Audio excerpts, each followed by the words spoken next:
अस्सलाम वालेकुम नाज़रीन। मैं हूं आपका मेज़बान इरशाद अंसारी। आप देख रहे हैं पेटेक्स।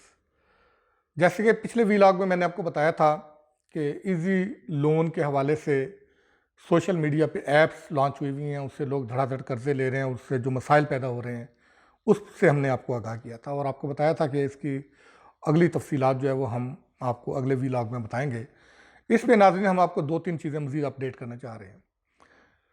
पहली जो अपडेशन है वो ये है कि एससीसीपी के पास जो कंप्लेंट्स आई हैं उसमें 800 के करीब कंप्लेंट्स उन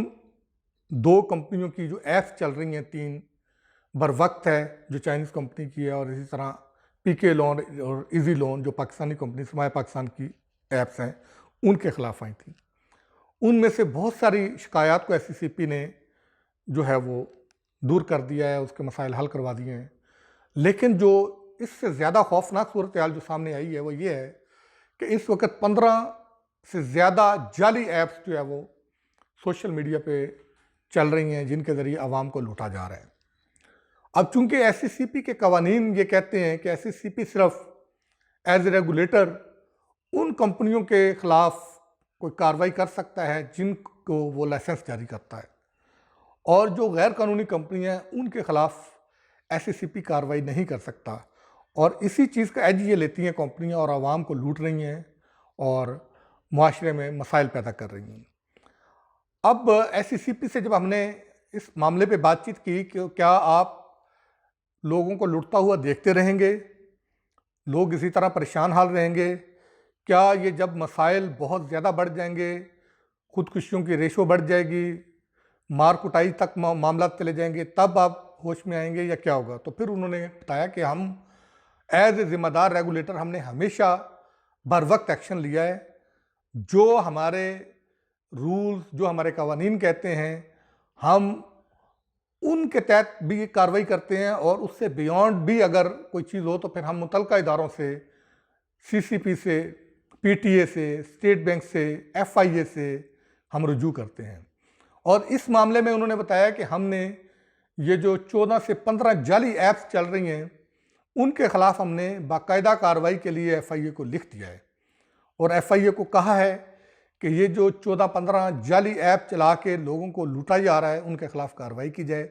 ये वो ऐप्स हैं जिनके कोई दफातर नहीं है, जिनकी कोई लोकेशंस नहीं है, इन्होंने कॉल सेंटर्स खोले हुए हैं। कॉल सेंटर्स के ज़रिए जो है वो लोगों को वीपीएन कॉल्स वीपीएन के ज़रिए कॉल्स की जाती हैं, उनको थ्रेट किया जाता है, उनका डेटा लिया जाता है और उनके डेटा को जो है वो मिसयूज़ भी किया जाता है।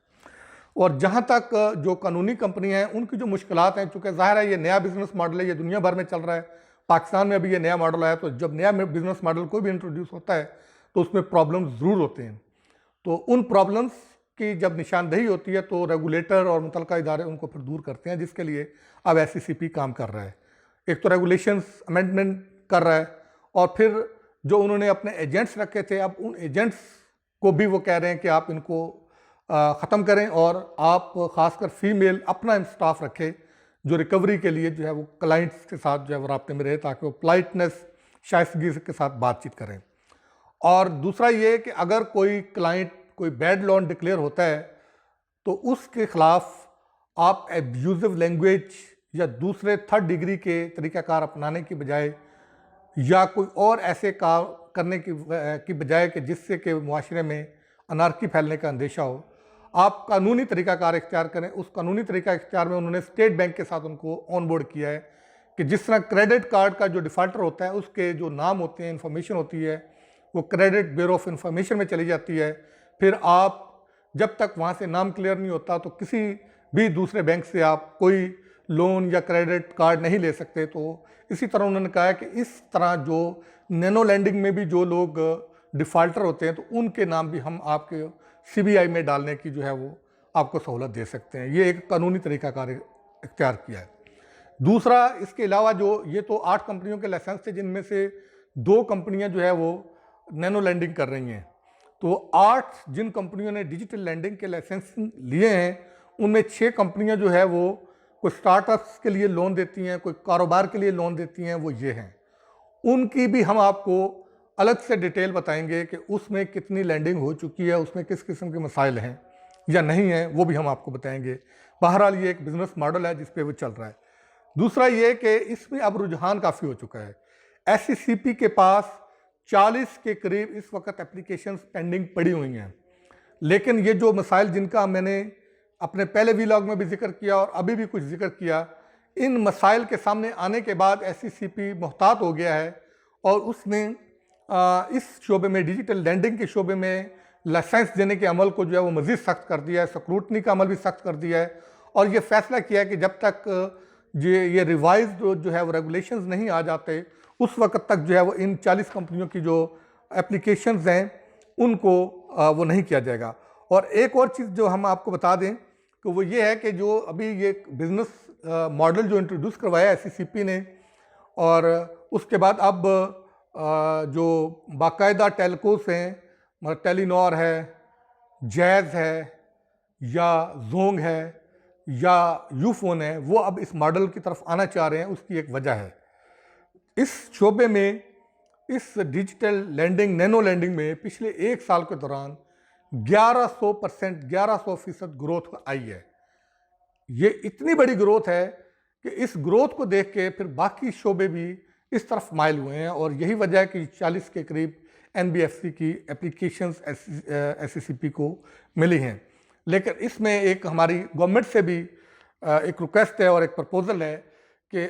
रेगुलेटर के तौर पे एससीसीपी की जो पावर्स हैं और उसका जो दायरा इख्तियार है उसको भी बढ़ाने की ज़रूरत है और उनकी जो जज़ा और सज़ा का जो दायरा इख्तियार है और उनकी जो शिक्के हैं कानूनी, उनको भी अमेंड करने की ज़रूरत है। क्राइम के हिसाब से सज़ाएँ देने की जो है और जुर्माने करने की हदें जो है रिवाइज़ करने की ज़रूरत है। एससीसीपी को एज ए रेगुलेटर एम्पावर किया जाए ताकि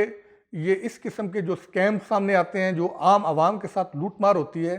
तो उस पे एज ए रेगुलेटर बर वक्त एससीसीपी भी काम कर सके। सिर्फ यही नहीं है कि जो चीज़ एससीसीपी से रिलेटेड है, ये ज़रूरी नहीं है कि अगर उसका लाइसेंसी है तो सिर्फ वो तभी उसके साथ उसके खिलाफ कार्रवाई कर सकेगा, लेकिन जब जो डायरेक्ट इन्वॉल्वमेंट उसकी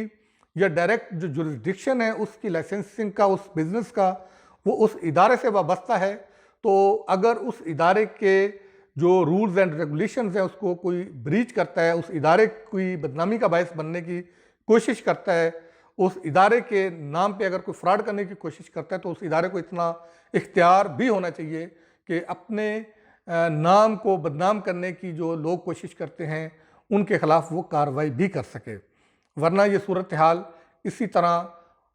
रहेगी और मज़ीद अबतर से अबतर होती जाएगी और रूल्स एंड रेगुलेशन असर हाज़र के तकाज़ों के मुताबिक होने चाहिए ताकि मुल्क की जो कैपिटल मार्केट है वो बेहतर हो सके। और इसके साथ साथ गवर्नमेंट से एक ये भी तजवीज़ और रिक्वेस्ट है कि हुकूमत एज ए